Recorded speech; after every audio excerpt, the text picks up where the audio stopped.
Hello everyone, ICT virtual classes में मैं योगेश किमनी आपका स्वागत करता हूं। तो जैसा कि आप जानते हैं, हम motion measurement of length and motion पढ़ रहे थे, यानी कि गति व लंबाई की मापन के बारे में हम बात कर रहे थे। तो आज की क्लास में हमने ये चैप्टर तो कंप्लीट कर लिया था। फटाफट से क्विक रिवीजन करेंगे कि what we have learn in this chapter, हमने क्या क्या इस चैप्टर के अंदर पढ़ा है, एंड देन फिर क्विकली हम क्या करेंगे, इसके क्वेश्चन प्रैक्टिस सोल्यूशन में चलते हैं। तो चलिए बढ़ते हैं सीधा डिजिटल बोर्ड की तरफ और देखते हैं हमने अपनी लास्ट क्लासेज में क्या पढ़ा था, एक क्विक रिविजन के तौर पर। तो हम लोगों ने इस चैप्टर के अंदर पूरी की पूरी बातें जान ली थी। सबसे पहली बात जो इम्पोर्टेंट हमने यहाँ पर देखी थी, हमने कहा था जो इंटरनेशनल सिस्टम ऑफ यूनिट्स होता है, यानी कि जो इकाइयाँ नापी जाती हैं, वो कहाँ से हैं, वो हम हर एक कंट्री के लिए एक स्टैंडर्ड यूनिट है, यानी कि हर एक कंट्री के लिए वो सेम है ना। सेम का मतलब क्या है, वो बराबर बराबर है हर एक कंट्री के लिए। फॉर एन एग्जाम्पल अगर मैं बात करूँ, इंडिया के लिए अगर लंबाई मीटर में नापी जाती है, तो यूएसए में भी लंबाई मीटर में नापी जाएंगी। उनकी अपनी पर्टिकुलर कुछ यूनिट्स हो सकती हैं, माइट भी वहाँ नापने की, लेकिन जो एक स्टैंडर्ड यूनिट है मीटर, मीटर वो भी जानते होंगे और हम भी जानते हैं, ठीक है। उसी तरीके से जो एसआई यूनिट है लेंथ की, वो मीटर है, यानी कि लेंथ को अगर हम स्टैंडर्ड इंटरनेशनल यूनिट्स की अगर बात करें तो वो मीटर ही होती है, इसका सिंबल मीटर ही है, ठीक है।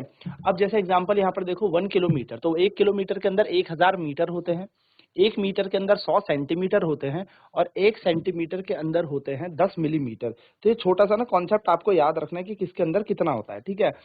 1 किलोमीटर के अंदर कितने हो गए, 1000 मीटर। अगर आपके पास यहाँ पर 2 किलोमीटर होते तो 2000, 5 किलोमीटर होते तो 5000 मीटर, यानी कि 5000 मीटर हो जाते 5 किलोमीटर में। 1 मीटर के अंदर 100 सेंटीमीटर होते हैं, तो अगर ये 5 मीटर होता तो 500 सेंटीमीटर, और 10 मीटर होता तो इसके अंदर हो जाते हमारे पास कितने, 1000 सेंटीमीटर हो जाते।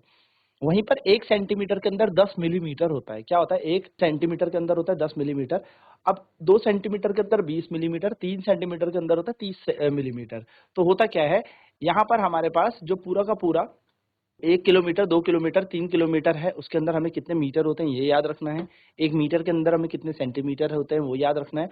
और 1 सेंटीमीटर के अंदर 10 मिलीमीटर, यानी कि अगर 2 सेंटीमीटर होंगे तो 20 मिलीमीटर, 30 होंगे तो 3 सेंटीमीटर होंगे तो 30 मिलीमीटर। इस तरीके से यहाँ पर ये पूरा कॉन्सेप्ट चलता है।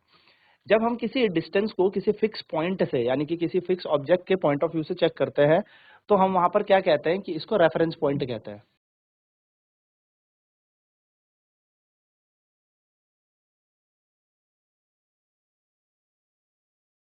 तो बेसिकली यहाँ पर हमने ये देख लिया है कि जो डिस्टेंस है उसको अगर हम किसी फिक्स ऑब्जेक्ट के पॉइंट ऑफ व्यू से समझते हैं, यानी कि कोई एक निश्चित बिंदु के उस पर देखें, तो इसको हम रेफरेंस पॉइंट कहते हैं। निर्देश बिंदु भी कह सकते हैं कि इस बिंदु के सापेक्ष में हम कितनी दूरी पे गए, इस बिंदु से हम कितनी दूरी पे गए। तो चलिए फटाफट से नोट डाउन करते हैं ये 4 की पॉइंट्स, एंड देन फिर आगे चर्चा करते हैं और अपने पॉइंट्स पर।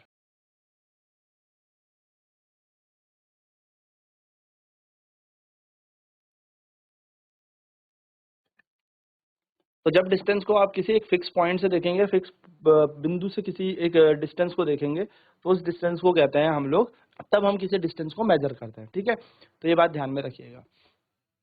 N object is set to be in motion, एक वस्तु को हम गति में कब कहेंगे, जब वो अपनी अवस्था को परिवर्तित कर रही होगी टाइम के साथ साथ, यानी कि अपनी पोजीशन को चेंज कर रही होगी समय के साथ साथ।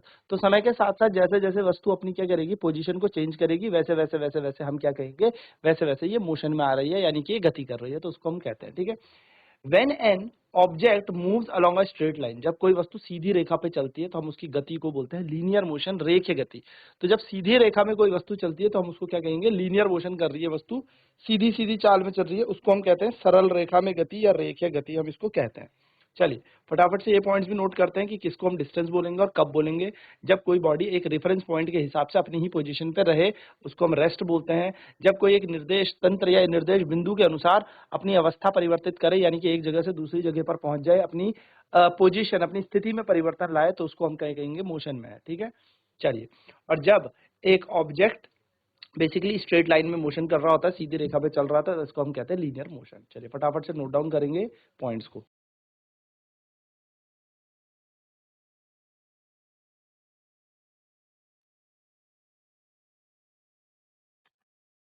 नेक्स्ट देखिए क्या है, when an object is move in a circular path, जब कोई वस्तु वृत्ताकार पथ पे घूमता है तो उसके मोशन को, इसकी गति को हम सर्कुलर मोशन यानी कि वृत्ताकार गति कहते हैं।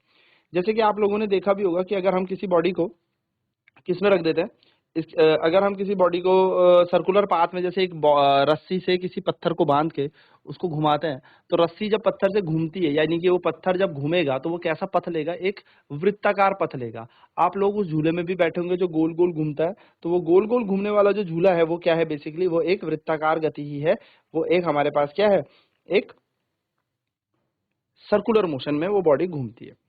अच्छा, नेक्स्ट अगर हम बात करें यहाँ पर, when an object moves to and fro about any fix position, जब कोई वस्तु अपने ही एक स्थान पर टू एंड फ्रो यानी कि आगे पीछे घूमती है, तो इस तरीके को हम यहाँ पर क्या कहते हैं,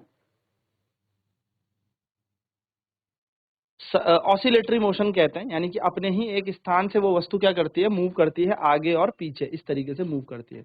तो ऑसिलेशन करती है यानी कि वो दोलनकार गति करती है।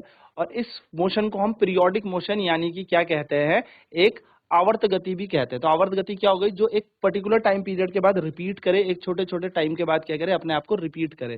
तो जैसे एक बॉब है, एक रस्से पत्थर के टुकड़े को या एक बॉल के टुकड़े को आप रस्सी से बांधे और छत पे लटका दे, और उसके बाद आप इसको क्या करें, ऐसे हल्का सा धक्का दे, तो ये जो मूव करेगा आगे पीछे, ये होगा हमारे पास कौन सा मोशन, ऑसिलेटरी मोशन। यानी कि ये कौन सा मोशन हो जाएगा हमारे पास, दोलनकार गति हो जाएगी। चलिए फटाफट इसे नोट डाउन करते हैं, फिर बढ़ते हैं आगे की तरफ।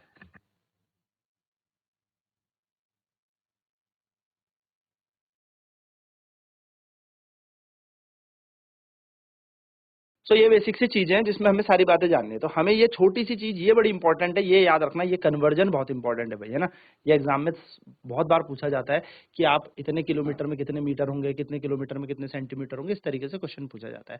तो मोशन के बारे में भी थोड़ा सा याद रखना। स्ट्रेट लाइन मोशन कौन सा होता है, जब हम सीधी रेखा में चलते हैं तो वो सीधी रेखा का गति हो गई। जब हम सर्कुलर मोशन घुमाएंगे किसी बॉडी को तो वो सर्कुलर मोशन हो गया।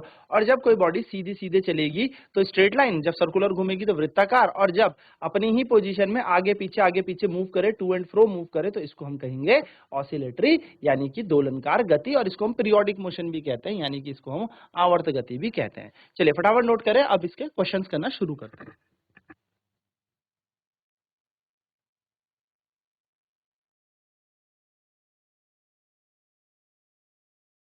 चलिए एक क्वेश्चन करते हैं। Some length are given in column 1 and some units are given in column 2। तो हमें यहाँ पर कॉलम 1 में कुछ यूनिट्स दे रखी है, मतलब हमें क्या बता रखे हैं, कुछ लेंथ दे रखी है, और यहाँ पर हमें उनकी इकाइयां दे रखी है, हमें मैच करनी है। तो बोला distance between Delhi to Lucknow, Delhi से लेकर लखनऊ तक की दूरी आप किस पे मापोगे, तो ऑब्वियसली किलोमीटर पे नापोगे, है ना। तो दिल्ली से लेकर लखनऊ तक की दूरी आपने किस पे नापनी है, किलोमीटर पे नापनी है। थिकनेस ऑफ अ कॉइन, अगर आप एक कॉइन यानी कि एक कॉइन यानी कि एक सिक्के की थिकनेस को नापेंगे, तो आप किस में नापेंगे उस सिक्के की थिकनेस को तो आप उसको मिलीमीटर में नापेंगे, क्योंकि बहुत छोटी होती है ना वो थिकनेस, पतली सी है, तो मिलीमीटर में वो थिकनेस नापी जाएगी। नेक्स्ट कह रहा है लेंथ ऑफ इरेजर, यानी कि एक रबड़ की आपको लंबाई नापनी है। तो जो रबड़ की लंबाई होगी वो आपकी सेंटीमीटर में होगी, क्योंकि रबड़ जो है वो थोड़ा सा बड़ा होगा, तो सेंटीमीटर में आप उसे नापोगे। और जब आप स्कूल ग्राउंड की बात करोगे, यानी कि आपके जो स्कूल का ग्राउंड है, आप उसकी लंबाई नापोगे, तो उसकी लंबाई मीटर में नापी जाती है। तो ये हमारे राइट आंसर्स होंगे। तो नोट करेंगे फटाफट इस क्वेश्चन को एंड फटाफट इस टेबल को।